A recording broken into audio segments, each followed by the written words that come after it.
run paid ads on Google Shopping, paid ads on Facebook, and a little bit on Instagram. We're now getting into TikTok, but the person who started the brand has a personal brand of her own, right? Okay. Did you test any sort of paid ads on Shopify at all?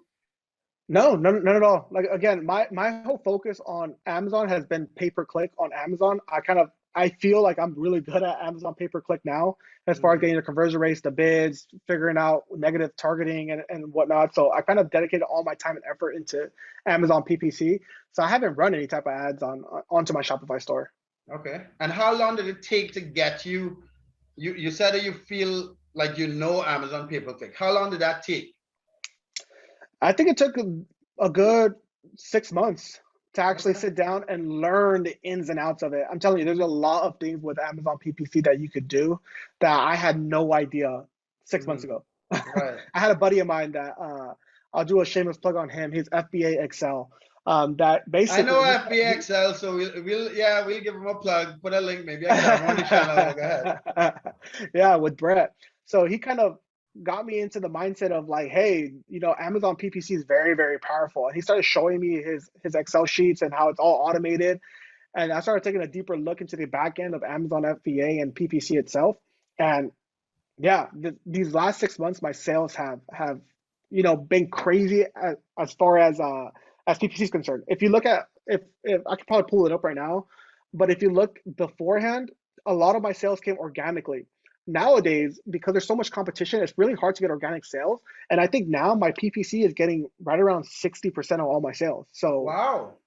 Yeah. And so, where did you take it? Go ahead. Yeah. So that's a big thing to do as far as, with all this competition going into Amazon. If you can master PPC, I mean, you'll still be profitable. So that's why I focus my time and effort to PPC. And you said you learned FBA on YouTube, so you didn't pay for any course to learn FBA?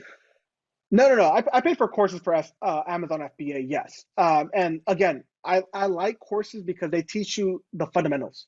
Because you can search all over YouTube and look up everything, but the thing is, you don't know what you don't know. Right. So I think an FBA course or any course in general will tell you as far as if this thing goes wrong, this is what you have to go ahead and do. So if I was just going ahead and starting Amazon FBA just from the very beginning and kind of just testing out things myself, I know that I would have ran into a lot more mistakes. But yeah, I did buy a course. And then did you get a course specifically on Amazon pay-per-click, or did that just come from the grind and digging in and doing your own research and testing and reiterating and so on? Yeah, again, 6 months ago, it was more so, hey, automatic campaigns, and based on the automatic campaigns, start doing the Excel sheet, start looking things up to find one or two like good keywords. But these last 6 months, I've kind of grinded and try to figure out a way to learn PPC. Okay, nice. And how long? So, guys, so first of all, guys, we've been talking a lot. I've been asking a lot of questions. I'll put a link. You will share both your YouTube and your Instagram, so you guys could ask any questions on this video. You could jump over to Emmanuel's YouTube channel and ask any questions over there.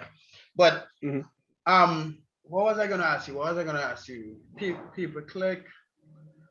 How many keywords are you running pay-per-click to? Is it that you reduce down to a couple long string keywords? Is that you test a list of a ton of keywords and see what's the cost of the click?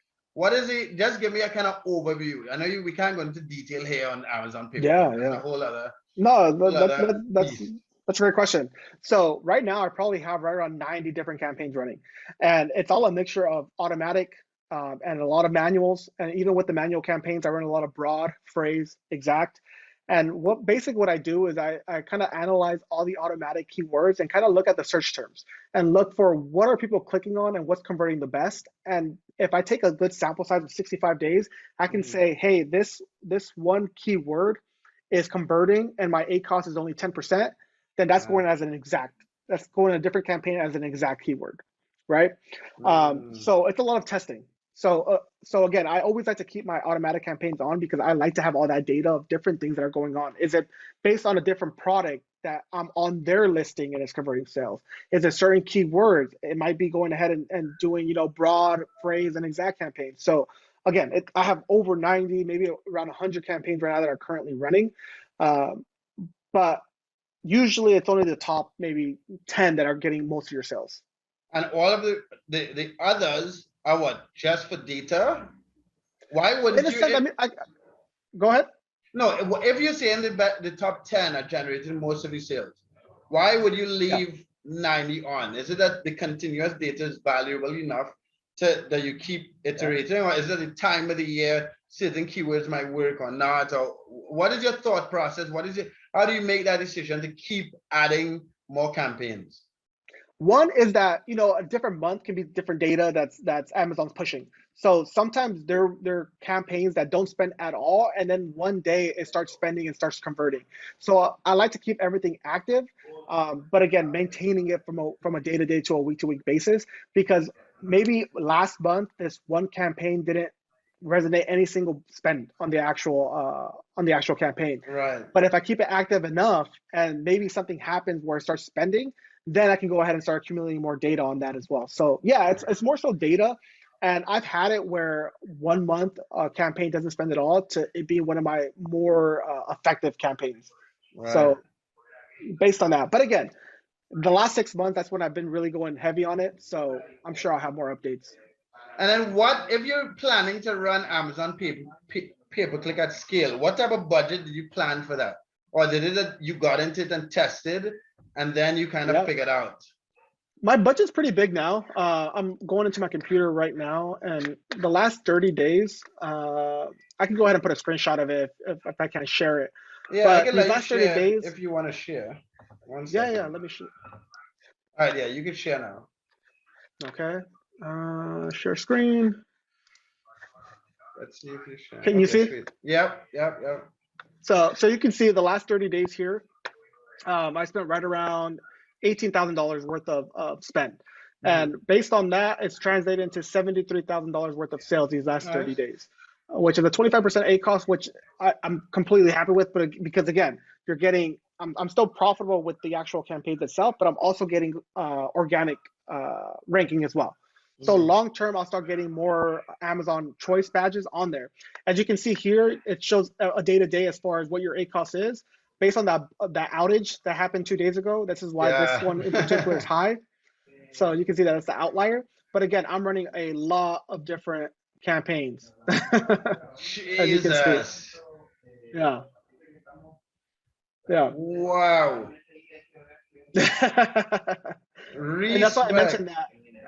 Yeah, so that's why I mentioned that usually it is the top certain ones. But again, as we look at this data here for this last month alone, they're pretty much even, right? There's 142, which is the biggest outlier, but everything else is like 40, 50, 45, 35. So all of them are running good. So that's why I can't really shut off some of them.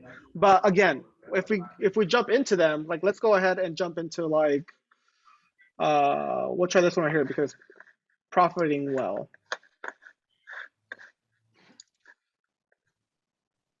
Yeah, that one was a 10% across, less than. Yeah, but you see, it's my key, but it's my brand name, so you can't really account for that, right? But here you can see that most of my sales are just that one keyword, so I can probably go ahead and shut these off right over here. But I like to keep them running. Yeah, because you might miss something. It's not to say it's a high cost. Yeah, and you can see here, I can go to search terms here, go to the last 65 days. Go to spend right over here and see what are people clicking on and what are they not clicking on, right? So as you can see here, these are the exact phrases that they're going ahead and typing into Amazon that's converting into a sale. Right. And I can also see here that this one is a 62% ACoS. Maybe I want to go ahead and shut this one out, right? Same thing with this one here. It's getting 15 clicks. Even though the cost per click is low, I'm not getting any sales. Yeah, so I can go ahead and just go here and put add as negative keyword. So now I won't be tracking, I won't be going ahead and using that keyword any longer. So again, that's just different things that you can do in the back end, which, Amazon and PPC is very, very powerful. That's just a glimpse of it.